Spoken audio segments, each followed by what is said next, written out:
രക്തവാദത്തിനൊക്കെ ഈ ചെടി നമ്മുടെ ആദിവാസി ഭാഷയിൽ നിരപ്പുത്താൾ എന്നാണ് പറയുക. നിരപ്പുത്താൾ പ്രത്യേകത വെച്ചാൽ ചാരം നിറത്തിൽ കാണുന്നതും പിന്നെ ഇത് പർവ്വതത്തിന്റെ മുകളിൽ കല്ലിന്റെ മുകളിൽ മാത്രം വളരുന്ന ഒരു ചെടിയാണ്.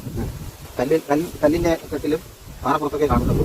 അപ്പോൾ ഇതിന് നമ്മള് ഇതിന്റെ ഇല ഈല് വാട്ടിയിട്ട് ഇതിന്റെ ചാറ് ചെവി പഴുപ്പിനൊക്കെ ഇറ്റിച്ചു കൊടുക്കാറുണ്ട്.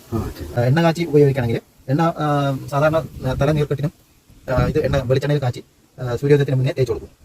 മണിക്കൂർക്ക് വിഭാഗത്തിൽപ്പെട്ട ഒരു ചെടി കൂടി ഇരുവേലി പോലുള്ള കുടുംബത്തിൽപ്പെട്ട പർവ്വതത്തിന്റെ മണ്ടയിൽ പാറയുടെ മേളിൽ മാത്രമേ ഇത് വളരുള്ളൂ. അത് അങ്ങനെയാണ്. അപ്പൊ അതിന്റെ ഇത് ഇനി ഒരു തരം കൂടി ഉണ്ട്, ചുമപ്പ് കളറിൽ വേറൊരു തരം കൂടി ഉണ്ട്. നമ്മൾ അതാണ് ഉപയോഗിക്കാറ്.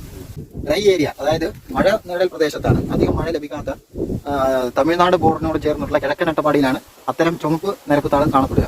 ഇത് വെള്ളയാണ്. ഇത് പടിഞ്ഞാറൻ അട്ടപ്പാടി ആയതുകൊണ്ട് ഇത് കുറച്ച് മഴ നിഴൽ പ്രദേശമാണ്.